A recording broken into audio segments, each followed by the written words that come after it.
warahmatullahi wabarakatuh. Hai sahabat-sahabat berakhlak, apa kabar hari ini? Semoga tetap sehat, semangat, dan semerbak wangi akhlaknya. Perkenalkan, saya Sekar Cahya Orienta, mahasiswa dari STAI Ma'arif Magetan dari program studi Pendidikan Agama Islam dengan NIM 20230750101018. Hari ini kita akan bahas topik penting yang sayangnya pada zaman sekarang sudah mulai dilupakan, terutama pada kalangan remaja ataupun pelajar. Nah, apa itu topiknya? Topik mengenai adab kepada guru.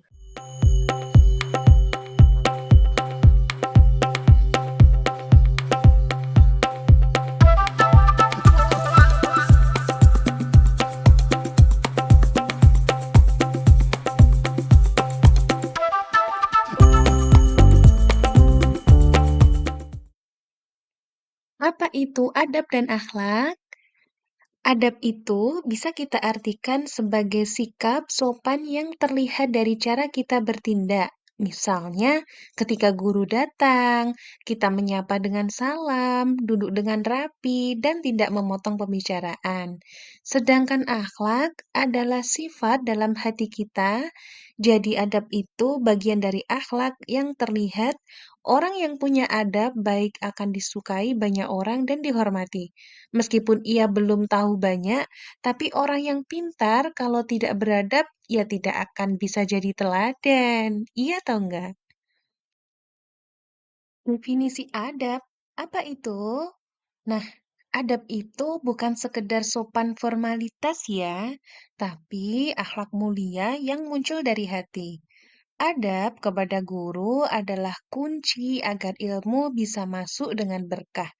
Definisi adab itu ada apa aja sih? Nah, di sini aku menyebutkan ada 3 poin definisi adab. Yang pertama, tata krama, sopan santun, dan sikap hormat. Definisi adab yang kedua yaitu adab adalah akhlak Islami yang harus mendahului ilmu. Sedangkan definisi adab yang ketiga yaitu tanpa adab ilmu jadi tak berkah. Landasan dalam Islam, dalil-dalil ini menunjukkan bahwa adab kepada guru bukan cuma adab sosial, tapi juga perintah syar'i. Hormat guru sama dengan mendekatkan diri kepada Allah Subhanahu wa taala. Di sini, landasan dalam Islam itu terdapat pada Quran Surat Al-Mujadilah ayat 11 yang berbunyi, Allah akan meninggikan orang-orang yang beriman dan orang-orang yang diberi ilmu pengetahuan beberapa derajat. Selain itu, terdapat pada hadis riwayat Tirmizi yang berbunyi, bukan termasuk golongan kami orang yang tidak menghormati yang lebih tua dan tidak menyayangi yang lebih muda. Mengapa harus beradab kepada guru? Kita bisa baca, menulis, bahkan paham agama, semua ya karena guru. Gimana mungkin kita mau berkah hidupnya kalau ke guru aja jutek? Alasannya, karena apa sih kita harus beradab kepada guru? Yang pertama, guru itu adalah perantara ilmu. Dan yang kedua, guru mendidik bukan hanya otak, tapi juga akhlak. Selanjutnya, ridho guru mendatangkan ridho Allah juga. Dan terakhir, ilmu yang diperoleh dengan adab akan menjadi cahaya hidup. Ciri-ciri pelajar beradab. Nggak perlu pakai puisi atau bunga, cukup duduk sopan. Dengarkan baik-baik dan ucapkan terima kasih dengan tulus. Guru pasti bahagia. Ciri-ciri pelajar beradab tuh apa aja sih? Nah, yang pertama itu mendengarkan dengan penuh perhatian. Yang kedua, bertanya dengan sopan. Yang ketiga, tidak menyela saat guru berbicara. Yang keempat, menunjukkan rasa hormat dalam sikap dan ucapan. Dan yang terakhir, mendoakan guru setelah belajar. Contoh sikap kurang baik. Sikap-sikap ini seringkali dianggap wajar, padahal pelan-pelan mengikis keberkahan. Jangan jadi pintar secara nilai, tapi gagal secara akhlak.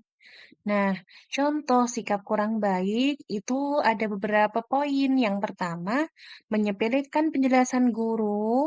Yang kedua, sibuk dengan HP saat pelajaran.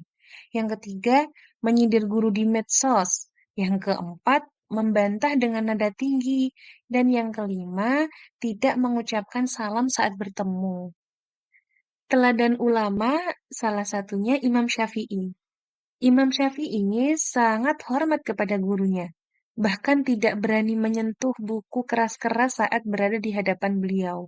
Kita gimana? Hayo loh. Fakta menarik Imam Syafi'i ini tidak membalik lembar kitab di depan gurunya, menundukkan pandangan saat berada di majelis, dan tidak berbicara kecuali diminta. Manfaat menjaga adab. Kalau kita menjaga adab, insya Allah yang menjaga kita bukan cuma guru, tapi juga Allah dan malaikatnya. Manfaat menjaga adab itu menjadikan kita ilmu lebih mudah dipahami, menumbuhkan keberkahan hidup, dicintai guru dan teman, membentuk pribadi tawadhu' dan didoakan oleh malaikat. Masya Allah. Tips melatih adab. Adab nggak bisa loh ya muncul tiba-tiba, tapi bisa dilatih, dibiasakan, dan dikuatkan. Konsisten ya, mulai dari hal kecil aja. Ucapkan salam dan senyum. Dengarkan dengan hati, jangan potong pembicaraan karena itu kurang sopan. Hormati walau guru sedang emosi. Doakan guru di setiap sujudmu. Tips melatih adab. Wah, ada mini challenge 3 hari nih. Challenge kecil ini insya Allah bisa jadi awal yang besar. Siapa tahu jadi kebiasaan selamanya ya kan? Coba lakukan ini selama 3 hari. Yang pertama, ucap salam dan terima kasih setiap bertemu guru. Yang kedua, tidak membuka HP saat pelajaran. Dan yang ketiga, doakan guru sebelum tidur. Adab adalah pakaian jiwa, ilmu adalah perhiasannya. Guru bukan sekedar pengajar, tapi cahaya bagi masa depan kita. Semoga kita semua menjadi pelajar yang bukan hanya berprestasi, tapi juga beradab. Karena pada akhirnya Allah lebih mencintai orang yang mulia akhlaknya daripada sekedar banyak hafalan. Aku Sekar Orienta dari Prodi PAI. Mohon maaf atas segala kekurangan. Wassalamualaikum warahmatullahi wabarakatuh.